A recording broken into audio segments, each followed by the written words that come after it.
Yo, wow, amazing. Jenna, coming in with a bang there. 10 gifted memberships. It's amazing. Thank you. What a start. So, who have we got here? We've got a few people. Hi, Greg. Oh, I need to get my thing. Let's get this sorted. And get this that way. Move it up a bit. There we go. Hi, Greg. Hi, little Duddy. How you doing? Well, he's a gifted membership. Marcus.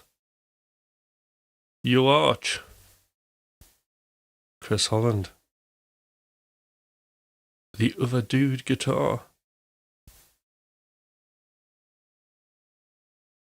Rusco. David. Mark. Wow, Jenna.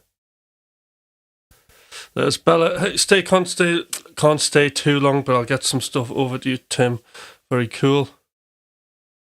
Thank you, Enzo. So, yes, I need plenty of shorts because I'm hitting that kind of difficult part of YouTube where the algorithm doesn't know what to do with me.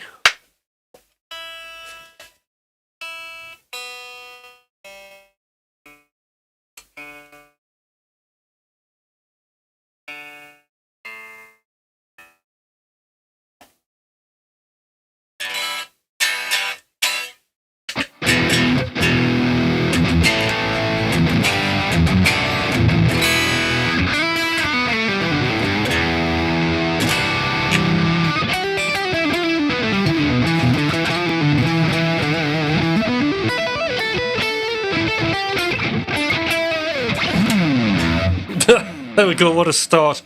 Right, here we go. Let's get some music up. I don't wanna do it no more. I don't wanna do it no more. Got me crying.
Hey, what a start. What a start of the day. So, I must admit, right, that this arm is absolutely killing. I didn't go for my massage yesterday because I was in the process. I missed it because the only time I had, well, I went to the garage to buy a new car, and that took up my massage time, unfortunately. And now I'm paying for it. Apparently, I was watching YouTube on stretching exercises, and a good exercise, because part of it is like I'll get a shooting pain down my arm into my hand, and my hand will go slightly numb. So I was watching it, and this seemed to work. If you get your fingers like that, hold on, let's just get me lined up a bit better. Right. So if you get your fingers like that in an OK sign, you put it next to you in line with your ear, and you turn your hand around, stretch your arm out, and then move your head away. Oh, you can feel the stretch there. Jesus. Oh, that hurts. Yes, it runs into my hand. Not there though. Actually, no, the hand goes slightly numb.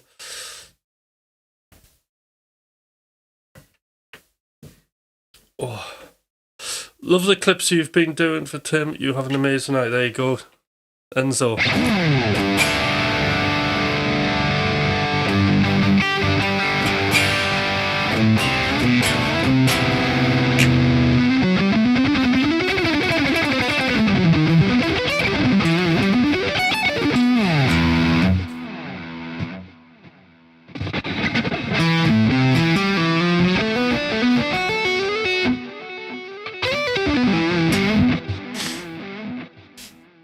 So yeah, so Enzo's doing a fabulous job actually on my channel, just doing those shorts. It's a real massive help, Enzo,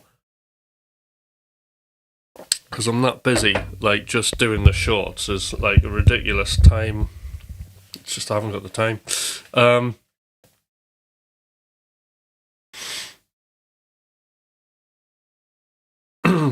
But like it's mad YouTube, because when you get into it, it becomes such a hog. And one thing that happens is that I've noticed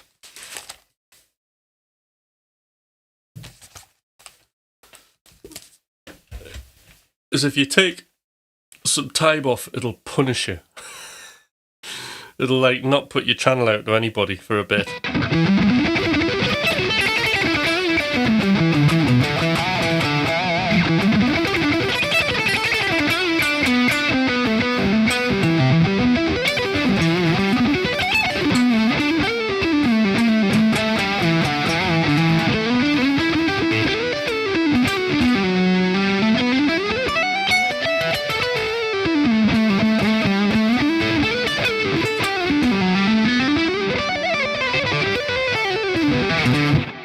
Right, I think we'll warm up on some other stuff now.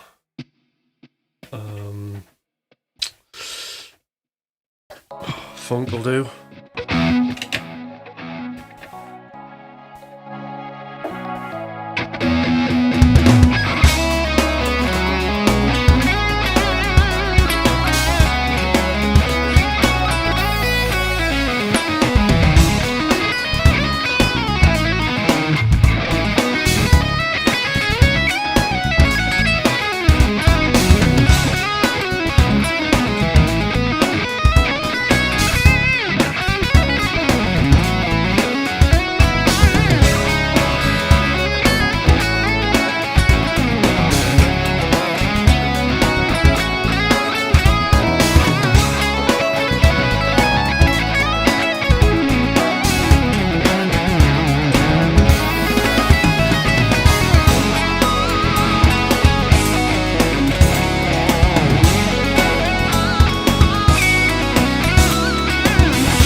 Hi, Wayne.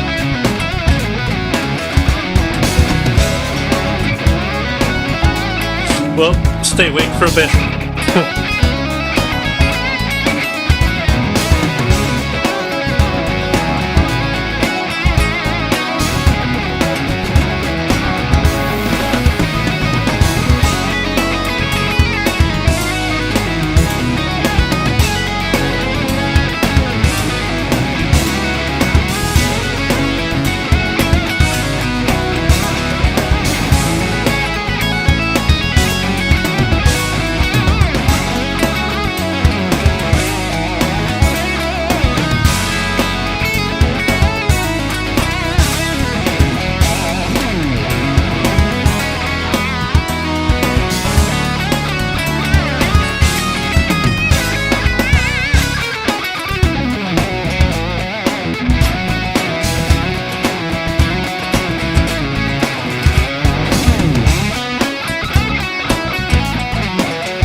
Whoa. Hi, Donald. Good to see you. Oh, just doing my stretching exercises. I tell you what, this arm is absolute murder. It is killing me. But the show must go on. Don't worry. And actually, you'll have noticed, despite me complaining, because I knew I'd be in pain, in Hutch style, I've scheduled in 5 live sessions this week, so they're all scheduled. Everybody knows what they're doing. There's no skiving, no taking any days off for me. There's 5 scheduled in, 6:30 every morning, Monday, Tuesday, Wednesday, Thursday, Friday. Everybody, including me, must attend.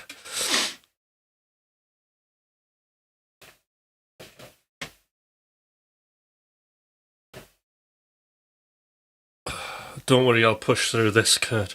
In fact, we'll do early morning. Come on, everybody, let's stretch together. Push your hand. Oh, this is like at work they do for elderly. For those of you who don't like, basically, I'm a therapeutic musician. It's like a music therapist. For the elderly, they do stretching, don't they? In the seats. Come on, it's called the Rise and Shine group. That's what we're doing. Come on, everybody, do your stretches.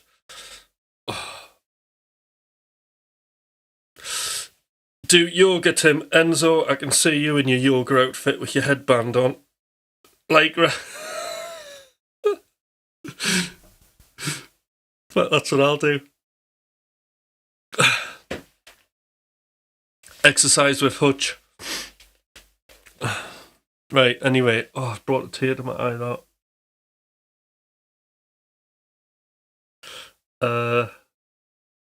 Another exercise, which this is a chat GPT one, because I panicked and I asked it, is pretend you're holding a tray of drinks, which I can't bend my arm that way, and then move it towards your head. Oh, that hurts. You can feel the stretch there.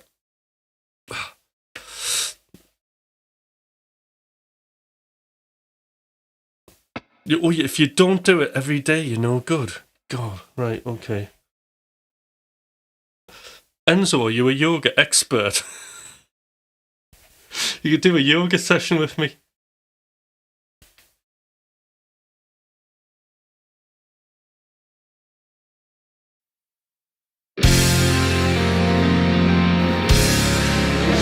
I'll do a bit of this. It's in F minor.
There you go, 4.5 minutes of getting some pumping metal going. Alright, so Kurt, that you, it could be Austin. So please, everybody on here who's watching, can we have some thumbs up, and can we hit the subscribe button so you don't miss out on any of these. Also become a member, because it's an amazing community, and these lives get eventually put into the members area, which I'm going to do a call today. Actually, I'm going to move some stuff in there. So if there's stuff you want to go back to, because a lot of the time I'll do impromptu lessons like what I'm going to do now. Yeah, so Donald, there's like a little lick which I could really feel the stretch happening, and it's just a little bit of something that I've been working on. So we were in the key of F, and I really like this. So this is like a pentatonic scale. It comes, what I did is I just adapted this basically minor. It's really a minor 9 shape, or you can think of it like a minor 7 with some scale notes on it.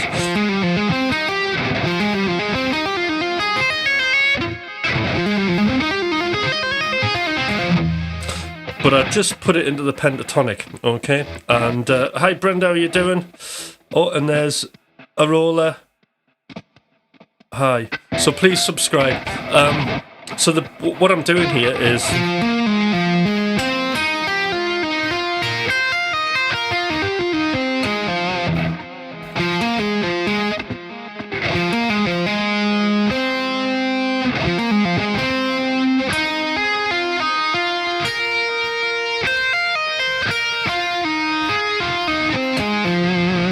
cool lick.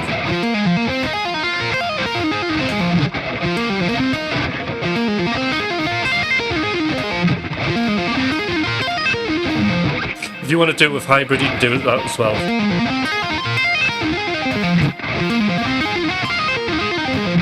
Like that. Okay.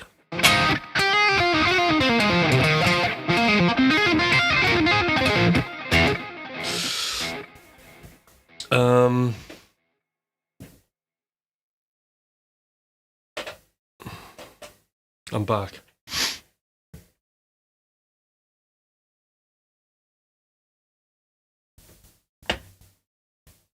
Right, I'll get to my list of backing tracks here.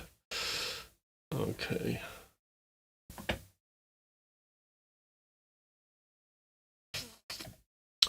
Yeah.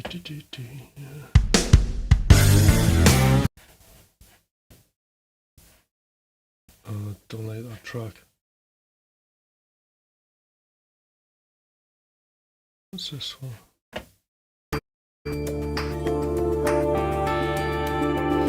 All right.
hit the like.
Right.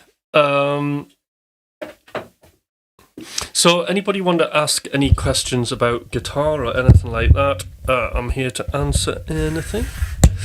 Or if there's a particular thing you want to learn on guitar, if I can do it, I'm here to do it.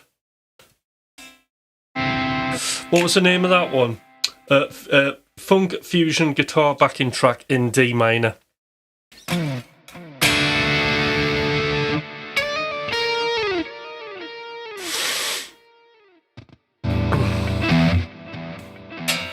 Oh, I'll tell you what I was dabbling with yesterday. I was watching Rick Beato, and he was talking about AI. Ooh.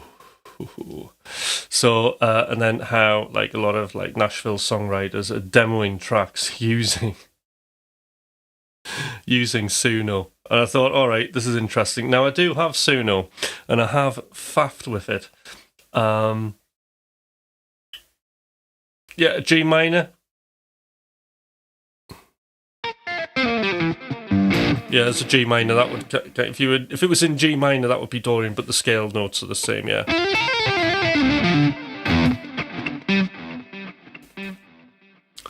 But it's actually D minor.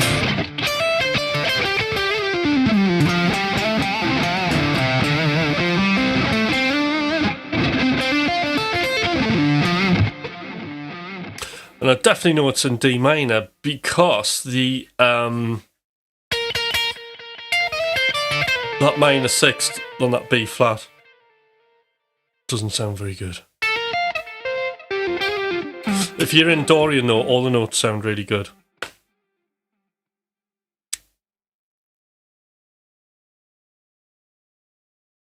Yeah, so like what it was is I was just sitting in the car bored and I got my phone out and I went, I just flipped the mic on Suno and then I went, right, this is the bass. Then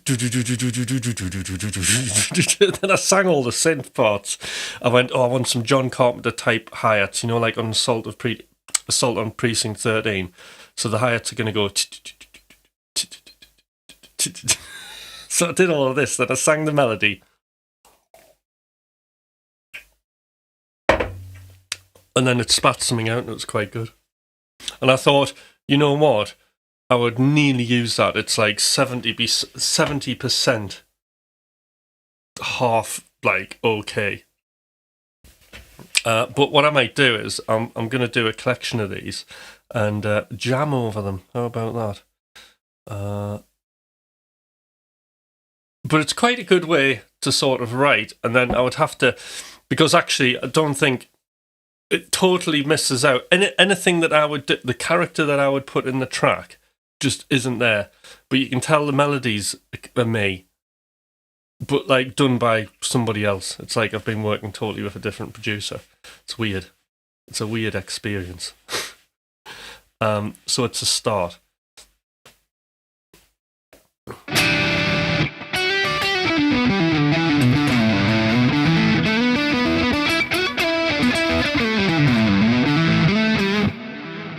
But I tell you what, software companies, the entire industry, right, must be shitting itself over this.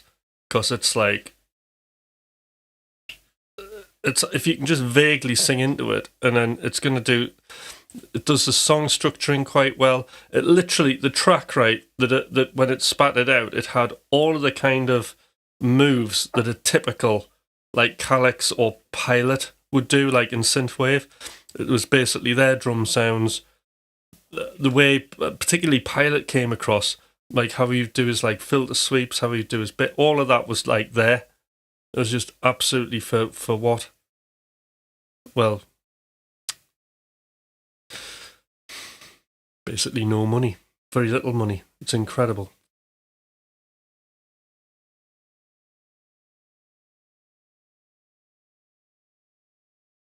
Yeah, there's nothing wrong with messing around with AI or soon. I just think it shouldn't be used for certain deceptions like political or capitalism. Yeah, fair comment. Now, it opens up a lot of interesting things now. If I was seriously going to produce that track, you know, I would bounce all the stems out and then I would start kind of using it as a reference track. So actually, like back in the day, right, this is really good because it's then this flips the originality. So when I was writing a lot of pop songs, right, or if I was writing a lot of EDM, let's say I'm writing EDM because that's like really, which I don't know, so that's like formula based. I could just do all that. I could sing all the parts in and stuff, right, and tell it what to do and give it a very detailed description, keys, modulations, how to do stuff. And it could spit the whole thing out. And then I would put that into like Ableton and then I could section it out into the sections and then just redo the track completely myself in my own way, using it as a reference. So that wouldn't... Like, that use doesn't bother me. You know? So it'd be interesting what you think. I mean, for me, the main important thing, right, is that people are playing instruments, right, and expressing themselves through that. Like, the instrument mustn't die because of this. And I don't think it will. I think people who don't do instruments, then that's difficult for them if they've got music careers, because unless you're, like, super original, how... Anybody can have your sound, can't they, really? So, music theory question. With modes, if you're playing a D minor scale, you go over to the E major section on the 12th fret. Do you approach it from the root note, or can you pretty much use any note? So, dude, you could... The other dude, you could use any note. So I don't think of it like that. I think of the entire fretboard. So I like the way Alan Holter describes this. You know, you could write down the whole entire fretboard in D minor, right? And then you could look at it, right, with and see all of the patterns and constellations is a really good thing. So if I'm learning a new scale, I like to do that. Then I can see all the sort of corresponding patterns and stuff. So then I don't kind of worry about like where I'm positioning shift to. Probably more how I'm positioning there would be a thing. So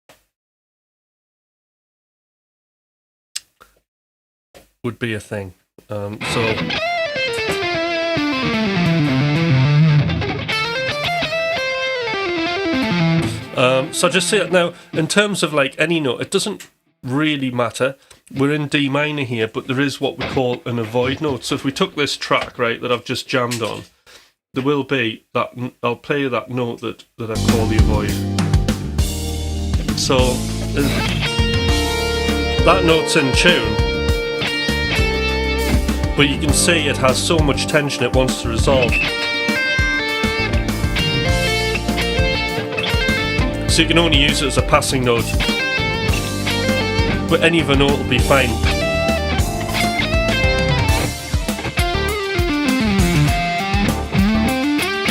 Pentatonic's cool, isn't it? Chromatic. I want to go to that note, start from there.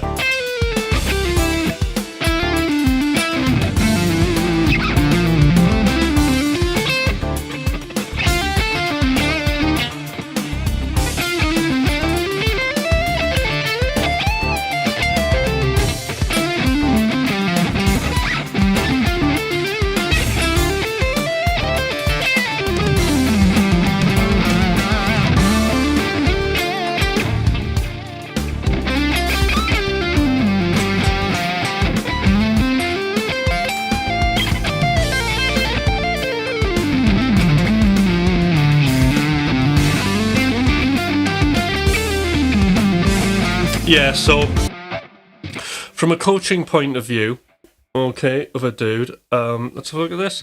That's how I approach it myself. I was just wondering if it's technically correct to play that way. It always sounds good. I'm self-taught, so I don't have musical education or knowledge. So the first thing is, when you have like theory is important as long as you're using it. And theory is great, providing you understand that it gives you wings and not chains. When theory chains it, and there's a slight touch of the chain there where, because the other dude, and I used to do this, right? I used to be really bad for this. You're kind of searching, it's in your mind that, is this technically correct? And a lot of people have this problem, and I coach people out of this, especially producers. I can't do this because I don't know if it's technically correct or not. It's ridiculous. If it sounds good, you just do it. I mean, Alan Holdsworth was never bothered about whether it was technically correct. He just had an idea and went for it. Nor did he have like any particular... He was self-taught, basically. And you do find that a lot of the greatest guitarists are totally self-taught. Technically correct. I think a lot of this comes from sort of like... We all kind of get this as adults and from school. I think school, eventually, as we progress through it, takes away that playful experimentation, and things have to be correct, right? And we have to work hard, because working hard equals good. And if you do something, right, that hasn't required hard work, like fall accidentally on a note or discover a lick that's amazing, we question it. And this is the problem I see. We question that lick. We go, well, I didn't do anything. It just happened and it sounds great. That's too easy. So I need to find out if that's technically correct, and then do the hard work by analysing this thing that I've just done, that I fully understand. Yeah, we all suffer from that, and just bear that in mind. If it's good, it's good, and don't worry about it. Another thing you've got to bear in mind with me as well, a little interesting story, which I'll keep brief, is I got so sick of conforming to just music and theory. Like, it got to the point I went off and did a master's degree. In fact, I did 2, right? So it must have been bad. I won scholarships for both of them. So I went off and I did a master's in music fine art. They had to kind of make a new master's for me to fit me into this, because I put a proposal in, and they really liked the proposal, because what I was interested in doing was escaping all this kind of Western harmony nonsense that I was thinking about, and I wanted something new. And all I could think about was, wouldn't it be interesting if I took visual art concepts and then ported them into music, okay? And then I became very sort of into sound art, really experimental, weird sound art made by people who are non-musicians. I was really interested how non-musicians freely approach music, especially when they're not using traditional instruments. So I spent 2 years where sort of my genre of music would be what you call music concrete. I don't know if anybody's heard of that, music concrete. Pierre Boulez, Pierre Schaeffer were kind of the godfathers of it. I can't remember. I think it was Pierre Schaeffer was the guy who did famously recorded The Train and on the tracks and the triplets, and he was trying to cut them. So I was really into that sort of thing. And then how we can kind of extract meaning from that. So more on that later, because it goes deep on in what I was trying to do. But then I became very interested in sort of Henry Lefebvre's French philosopher's interest in what space is. So now I was doing pieces of music about lived space, perceived space, and conceived space, especially the conceived space, the space where we have our thoughts and contemplation. I suppose you could call it Foley, possibly, but it could be anything. And then the other thing is, there's another dimension to this, is because where do you put it, right? Once you've made it, because art goes into what is an art gallery, doesn't it? Or it can be site specific. So I was very much interested in the gallery context as well. And I did a few shows. I did a few things. I had like a little sound art thing where I captured a butterfly and recorded it with its wings flapping. in a jar. Don't worry, it didn't get hurt. It got released, and that ended up touring the country. It was like amazing. It looked amazing. Yeah. There's a few things that I've done, and it translated really well. I mean, like when I finished that, I ended up working for London Science Museum for a year, right? And they had me on interpreting museum objects with sound and creating music with blind people. And I was working with the Blind Society for a while, for about a full year, the lead artist on this project. And I made all these interactive boards and stuff in this. It was like such a project. It's like it had a mega money budget. The like expense was no issue at all in putting this thing together. And actually, Thomas did some mastering for me. I probably talked about this. I used a steam train, right, which cost in US dollars probably about $500 to $600 to basically start up. And every week I would go have a go at driving the thing, so I could get a feel for it, and then auditioning all the drivers of their driving styles, and then playing it back to the Blind Society. So then I'd have this boardroom, and I'd play like, because they're all into trains, right? They're all like absolute train nerds. And then they would listen to these train drivers, and then they'd pick the style that they liked, and then they would kind of choreograph the journey, and then would record it. And technically, it was a piece of music. So it was really interesting, you know. Just thought that. Just remembered that.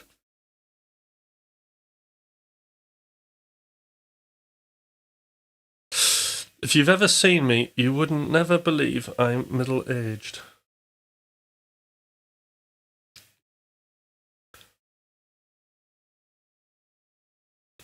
Learn on your own, because the best, right, when you go to college, right, okay, what's going to happen to you? It depends what level you're going to go to. It's like if you went to a college, you're going to be learning, you know, covers, Tina Turner, Simply the Best. You'll do some bog standard jazz class, which will be just, you know, whatever. Right, jamming over that. And you'll get maybe one free guitar lesson off somebody. Being general about this. Whereas what I get is I'll just be really interested in one of my players, like Greg Howe, and get his book, everything by him, and start studying it. And I'll tell you why that's powerful, because I want to do it. Nobody's saying you need to do this. I want to do it. And that's how you build your style. You're just going in your own direction. Because music is about, at the end of the day, you making a connection, all right?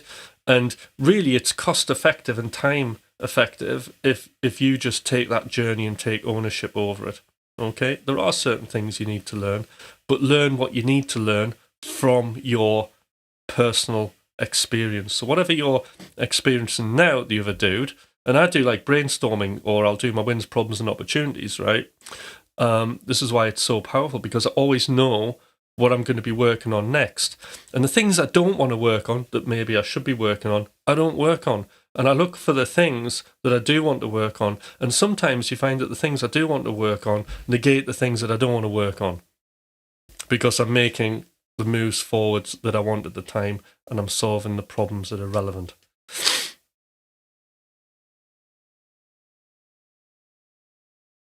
Yeah, because honestly, time doesn't become an issue, does it? Like if you come to me and I go, right, the other dude, you don't know your melodic minor. You need to learn it in case you have to use it. And you're like, well, I'm not using melodic minor. Well, you might be using it, so you better learn it. What if somebody asks you? Well, what's the chances of that, right? If you're not using it and you just like say your connection to the world is this, and you just, then you just learn what you need to learn, and you learn it well, and then you branch out. And what you find is you'll slowly grow and grow. Like, I never really thought I would totally get as heavily into the fusion thing as I am. And it wasn't so long ago I was going, I'm not a fusion player, I'm just like a little bit of influences. And now, like, all I'm doing is listening to fusion stuff and playing over fusion backing tracks whilst I watch my viewership drop off a cliff, right? Because not everybody's into that, and they'll go, what's this? But then that led me into other things. I'm like, well, I'm bored of my playing. I need something. I'll spice it up. I don't want to do melodic minor. I don't want to play like certain things. I don't want to do. There's certain like fusion styles I really don't like that involve that sort of harmony. And I'm like, well, I don't want to do that. So what can I do that's sort of more on the rock thing, but would make me more interesting and intelligent sounding? So we get into chromaticism. So I do chromaticism. Then I start getting into enclosures, and then we're starting to get into outside playing. So then that leads, and all of these things have a purpose and a specific interest that I'm really, really into. And literally when I'm interested, when I come home from work after a long day, I'm wanting to pick the guitar up and explore and learn some more. All the time I'm looking at my phone, looking at, researching it and finding the next thing that I'm going to kind of look into and getting excited about it. Yeah.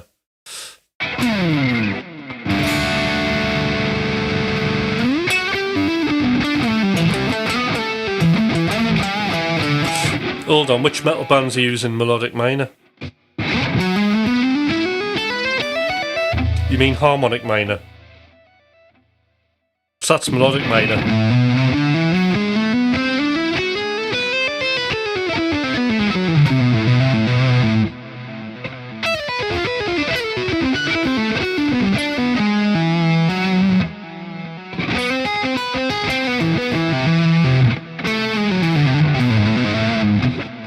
Does that sound?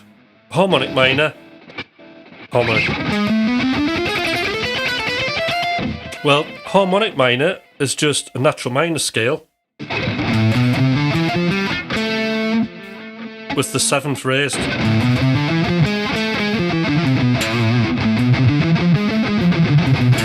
And then metal guys they'll use a harmonic minor over like an E root, which would give you Phrygian.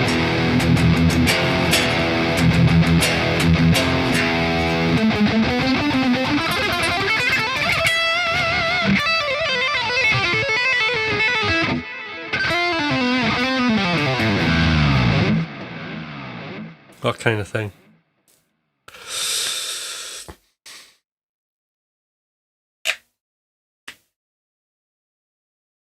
I shouldn't have been pushing the fusion topic so hard, but it's so pleasing.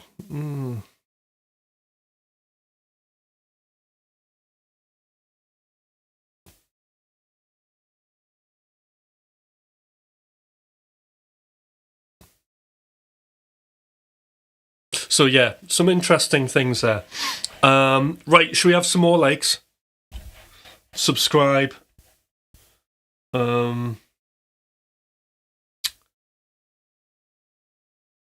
Let's find a track.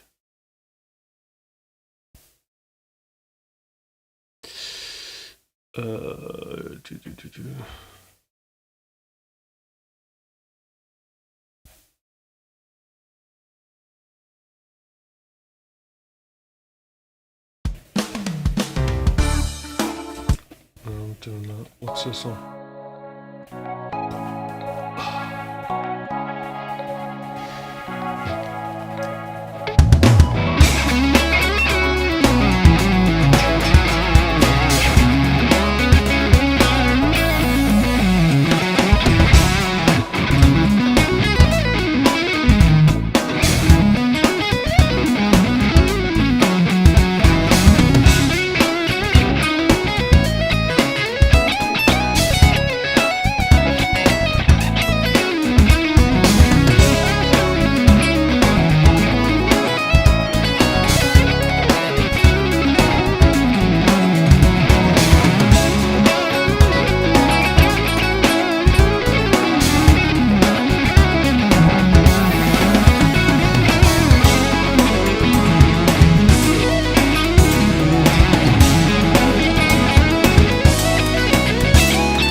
Hi Slade, how you doing?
Oh, it's a good legato warm up, that.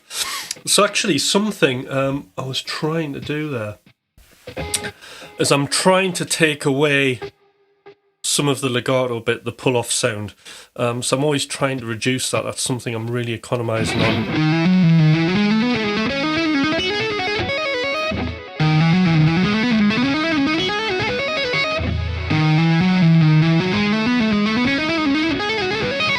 Quite hard to do. So in other words, this is what's happening.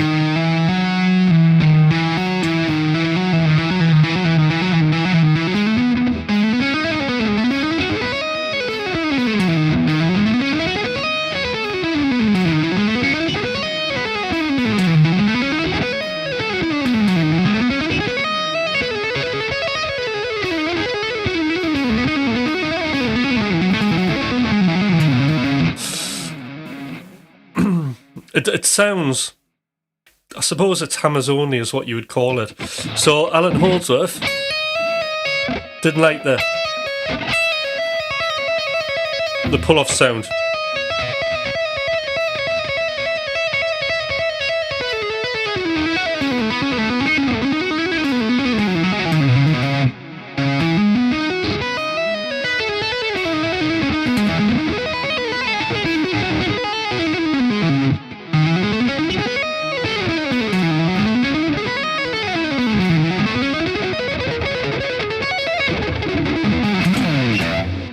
So it's just, yeah, dialing that in. It's a really demanding technique though, trust me, it's hard.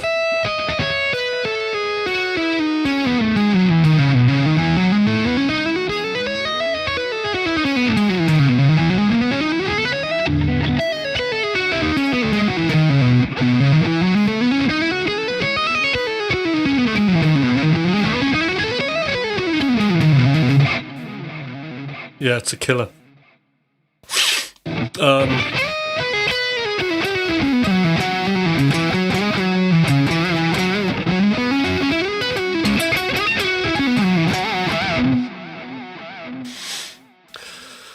So, Slade, if you're not subscribed, please do subscribe to the channel, and anybody else there who isn't subscribed, subscribe. There we go. Ding. Do my own sound effects.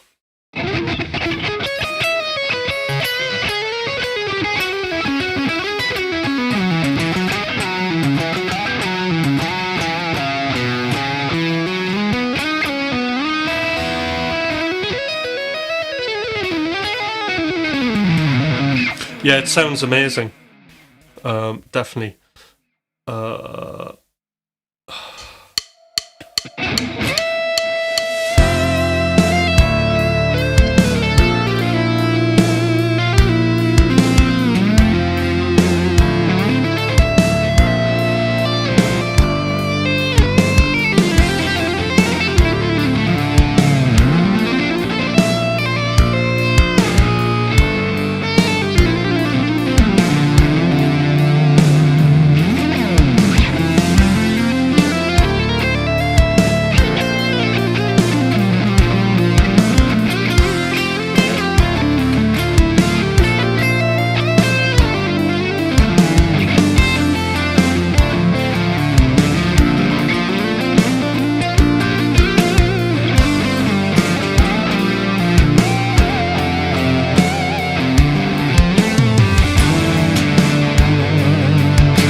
Hi, Callum.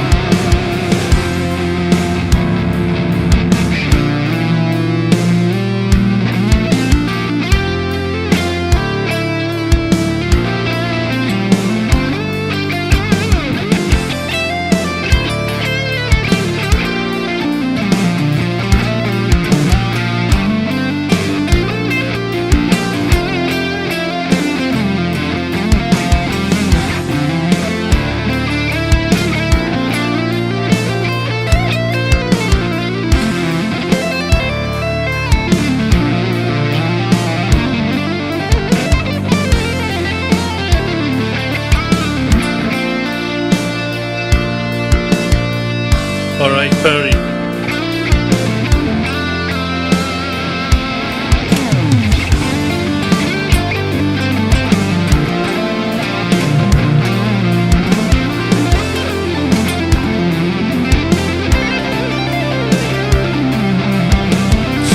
So, subscribe, and anybody else, please subscribe to the channel and like.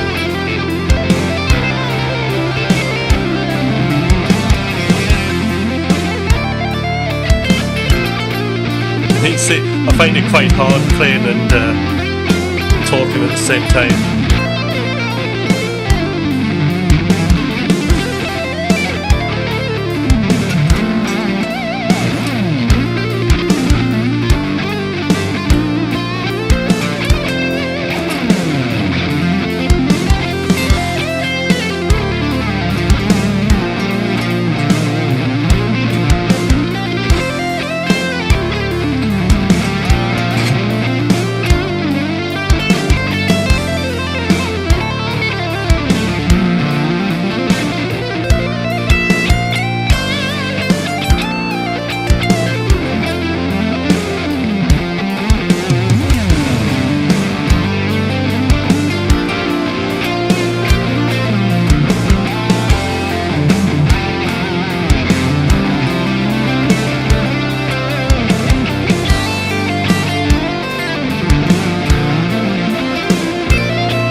forgetting what key I'm in.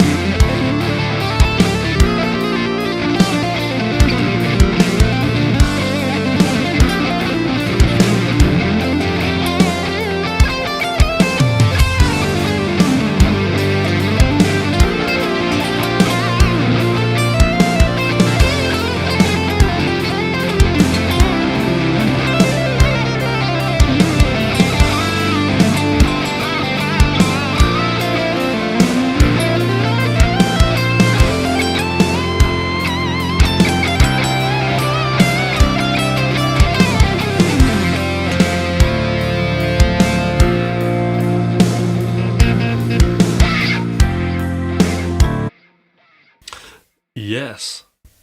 Okay. So it is time to play some of my band's tracks, I think. So let's have a look at. Let me find it.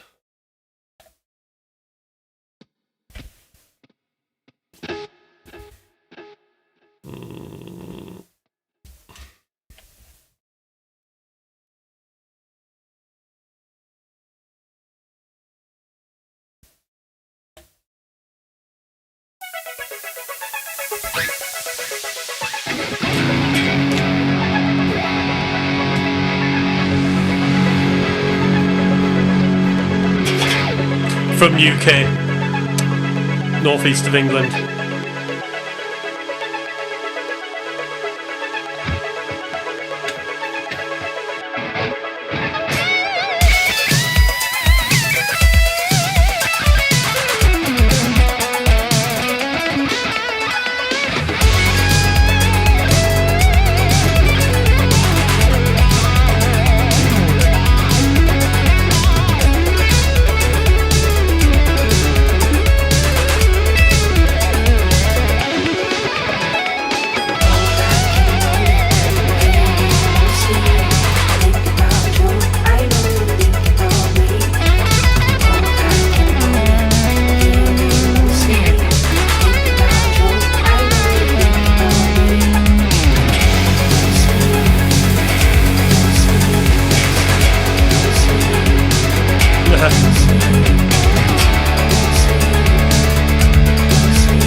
Thanks, Jenna.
swap these out.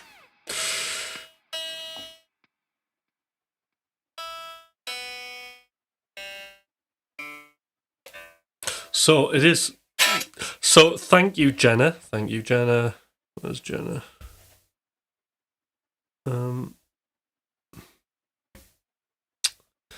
Jenna. Very generous super sticker, $10 from Jenna. Thank you. Character doing a victory dance with maracas in his hands. That's cheered me up.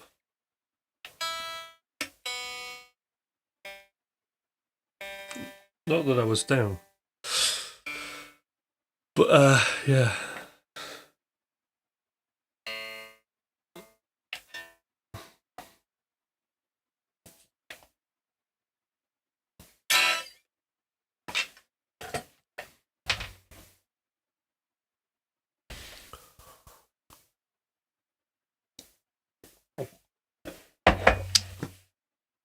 I think Jenna's very generous. I think that's what it is, Enzo.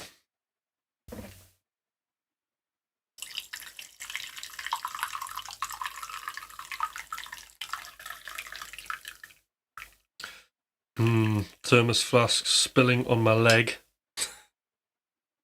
I am drinking coffee. Rubber sheet instant coffee. Top tip. Thermos flask for the studio. I think, am I the only YouTuber who uses a thermos flask live?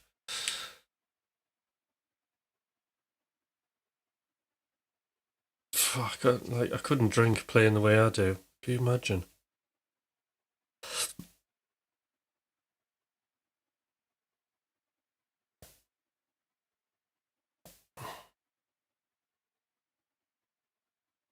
Coffee is your fuel. Yeah.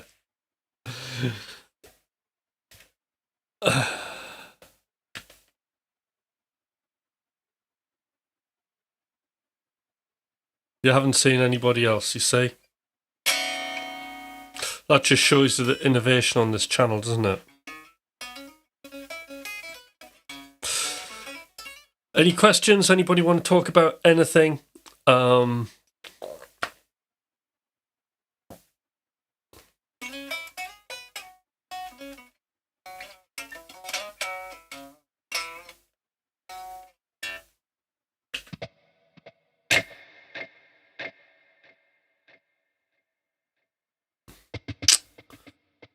Yeah, actually, I did a YouTube short on the very first legato, sort of like serious legato thing I did.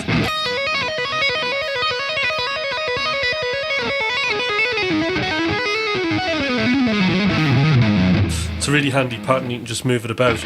But all it is just this. And you can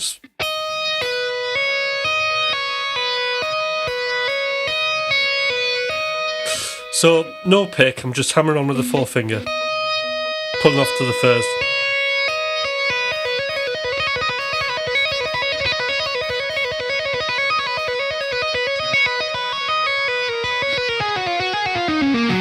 So, the thing about this is, what I'm doing is I'm using the tips of my fingers.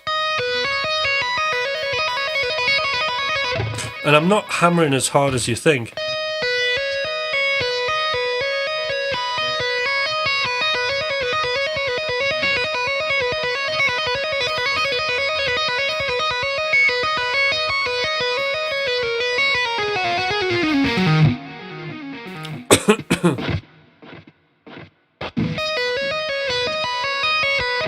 Now, the first finger is actually muting the string above it, and my hand's muting all the other strings.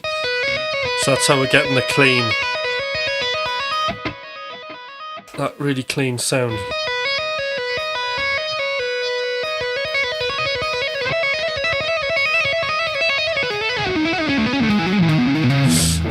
That's where I picked it up, the Richie Kotzen ones.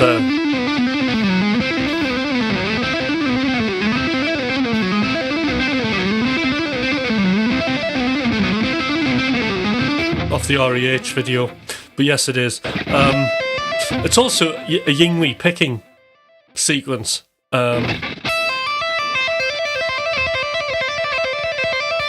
Another one is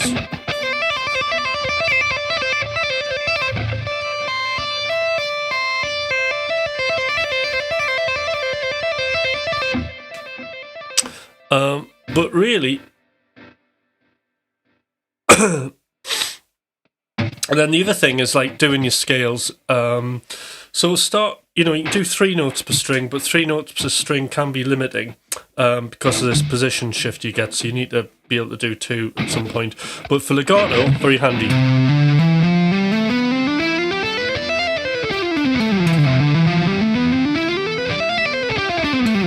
So this is hammers only. There's no pick involved. So this hand's muting all the lower strings, and the first finger's muting the string just above it. First finger's muting everything below. So you're only getting really one string out at the same time.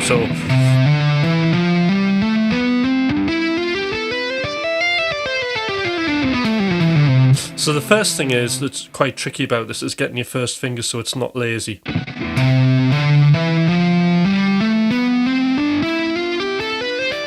And also being able to hit the next string without setting this one off.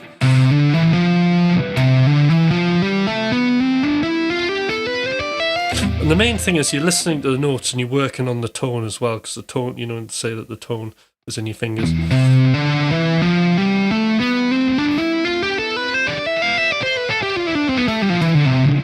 And the other thing is the subdivision. So rhythmically, because you're playing 3 notes per string, you might not want to be triplety all the time. You might want to do quarter notes. So groups of 4. 1, 2, 3, 4, 1, 2, 3, 4. Now the problem with this is the 1 is happening on a different finger. So if you look at this, 1, 2, 3, 4, then 1's on my second, 2, 3, 4. 1 is on my fourth, 2, 3, 4. 1's on my second, on my first, 2, 3, 4, 1. On my third, 1, 2, 3, 4, 1, 2, 3, 4, 1. And it's important to know where the subdivisions are in your head, because a lot of the time you haven't got a pick keeping you in time. So you have to feel the timing as opposed to playing the time.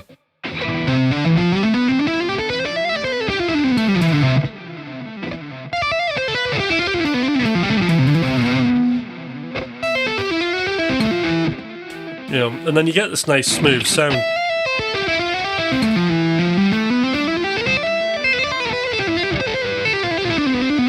But I'm really into sort of like the hybrid picking and actually having some attack on certain notes.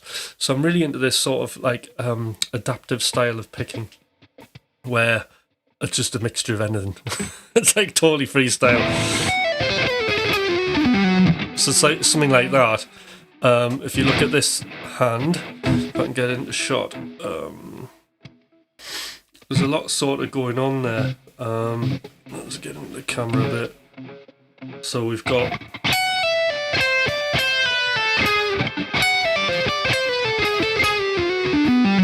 So there's a bit of hybrid picking and there's a bit of sort of sweeping. So, there's three techniques going on there, and economy picking all happening.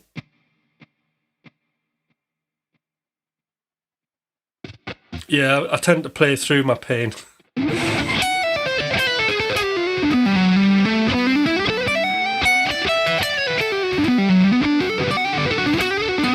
So, how much delay? Just use your ears.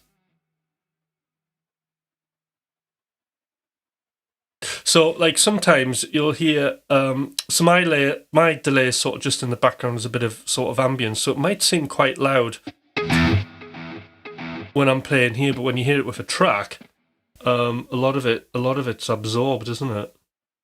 Maybe we'll put a track on.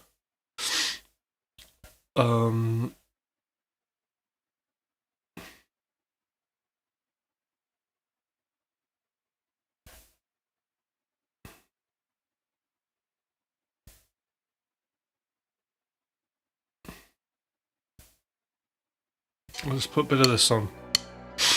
Oh, is this B mine? Right, so you'll hear that the delay is on.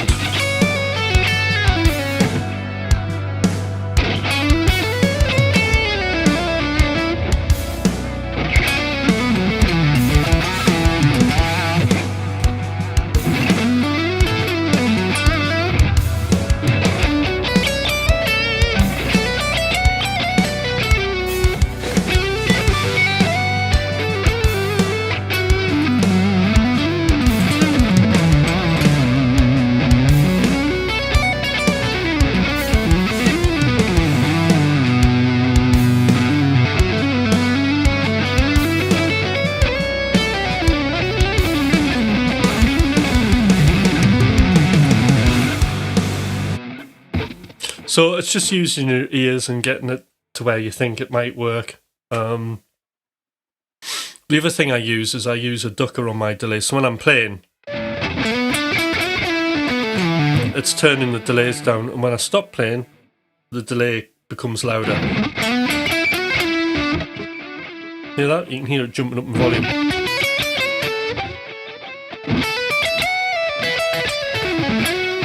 So in other words, what there is, there's a compressor that's sidechained to my direct guitar signal.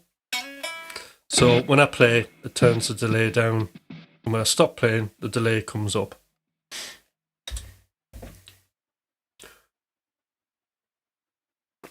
Yeah, and the main thing is you got to be relaxed with legato, right? And you've got to just be relaxed. That's a good thing. It's very zen, being relaxed. Economy of motion.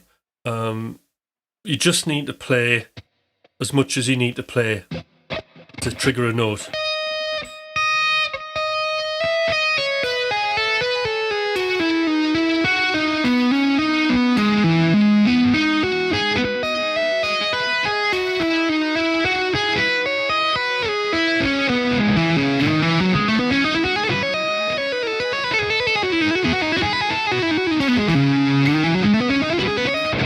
You might need a few supporting factors in this, is being able to, because not all the time do you want to just do left hand only.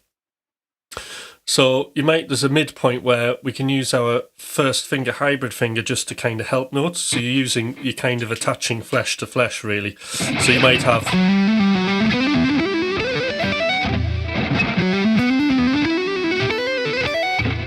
I'll play a scale.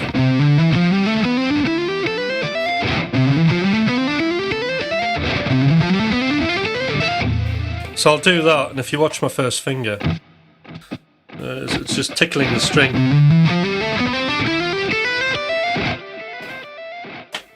And that just gives a bit of energy into the string. So that's a really handy technique to have.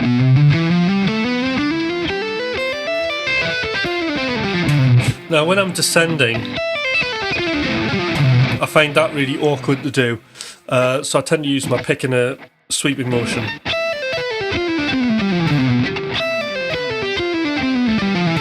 Remember what I was saying about quarter notes? You need to practice. What you need to do is you try to keep your pick the same volume as your legato. So it means really controlling the pick and being light.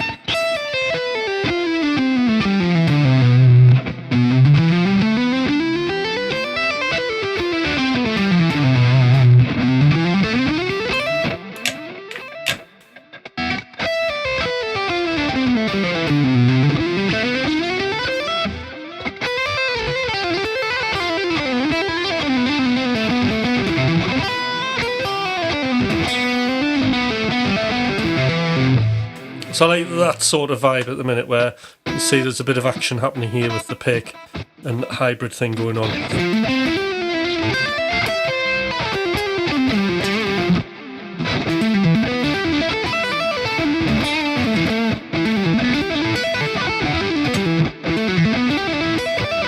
Oh, it kills my arm, that.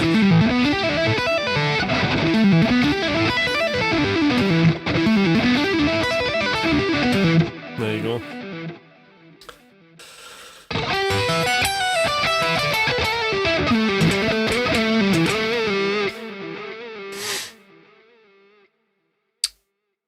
Yeah, so being relaxed. Tell us about your setup for this live stream, right? I've got a few minutes left here, so yes, I'll take you through it. So at the heart of everything is Ableton Live. So here we go, Ableton Live. My DAW of choice.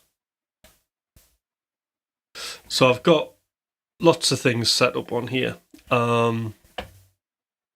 So we've got looping, I've got loops, textures I can drop in, and then I've got various guitar things set up. So, like for example, this is the guitar bass.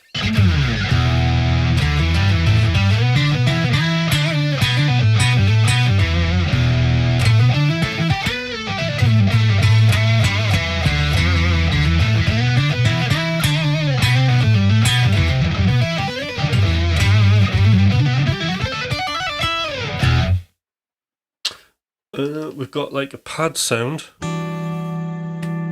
So this is just like a clean sound with like lots of reverb.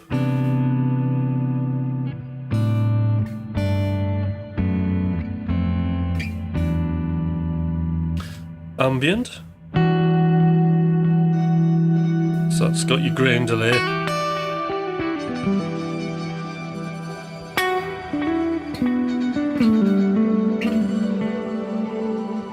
Then we've got my main guitar, which has got 6 patches on it. Break up, ambient, clean, weird,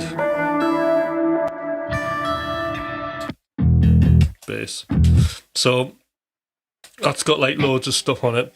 And then after that, we've got like synth kind of things. So I've got like an SH101, Juno 106, another SH101, Serum. So that sort of does. I mean, like really, like sort of SH101 and then 106 gives me that sort of synthwave sound very easily. And then anything in between, if I need sort of an FM type synth sound, then Serum does everything else. Inspirations, arcade, vocal stabs, because that's part of my style. And that's it, really. We've got the bus. And then the whole idea behind this is to get a produced sound. But what I've done is I've used pretty much, apart from my guitar stuff, I've used native stuff to Ableton Live, apart from these very cheap, inexpensive Max for Live plugins. So you can see there's like a tape emulator. I've got this Neve style compressor and console.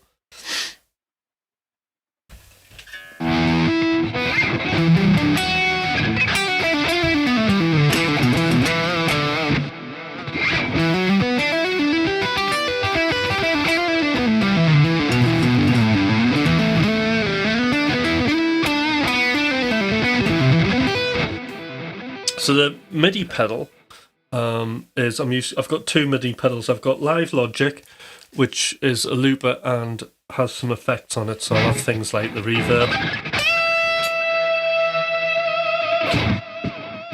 I have a filter.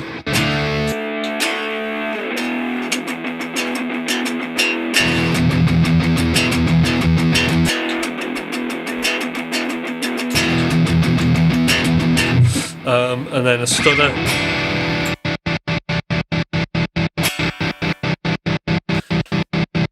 Whammy pedals.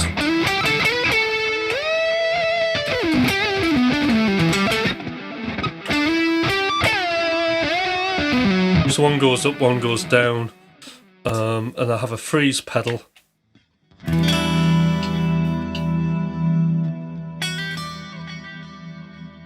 So you can hear it's frozen there.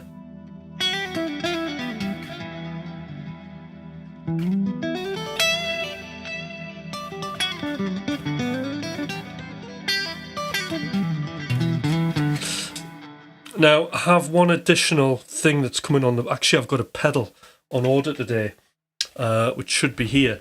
And I'm getting the TC Electronic Ditto 2 loop pedal. So that's on its way. It should get here for today. So I'm going to try and install that tonight on the pedal board. And that's just a free, very simple looper. Now, the reason I want to use that is for like the teaching purposes on here. So I can just quickly do a loop and demonstrate things rather than looking for backing tracks. So I wanted a free looper that isn't like linked to the DAW. Like on here, the looper on here is absolutely overkill. So I use this. This thing here is amazing. Ableton Drummers looper. So this is what I use, and it actually drops everything onto audio tracks. It's really sort of quite easy to manage and use, so I really like that. And if anything's too loud, I can just quickly control it on here. So that's like a super looper, but you're kind of tied to the DAW, but everything's in sync, so it's quite easy to make a full sort of track by doing that.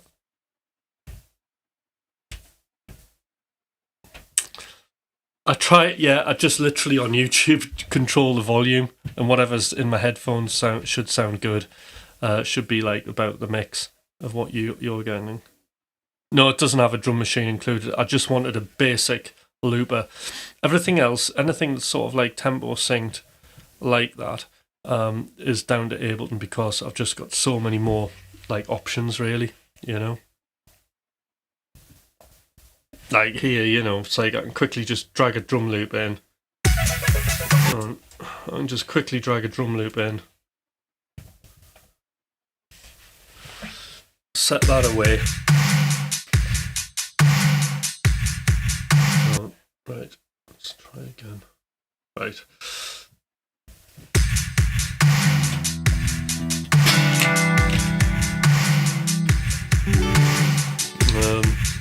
Think of something.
I couldn't do that, so I don't like it. I'll do that again.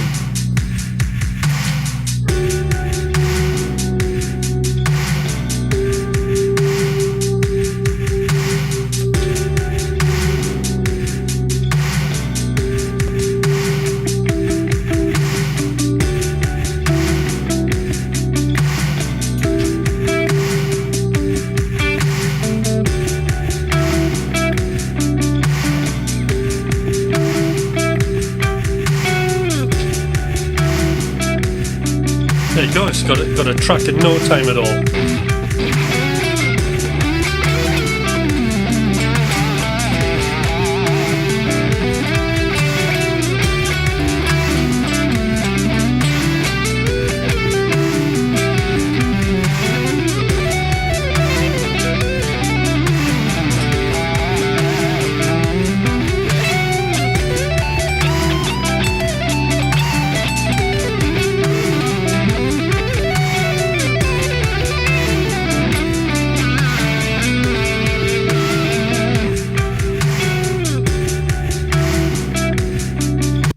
And that's it.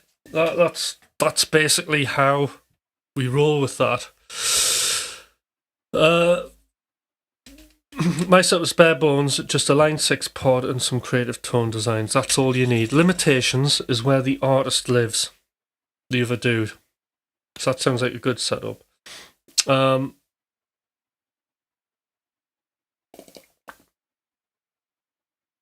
had a quad cortex, I sold it. Just polychrome DSP plugins for me. I know Thomas is my best friend ever, but I wouldn't use this stuff if it wasn't very good, and it is amazing. So I highly recommend it.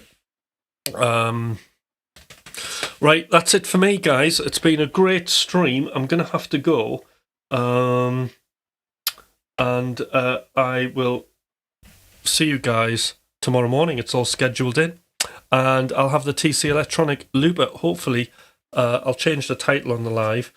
But I should have that, and hopefully I'll have it on my pedal board. Alright then. Thank you guys. Bye for now.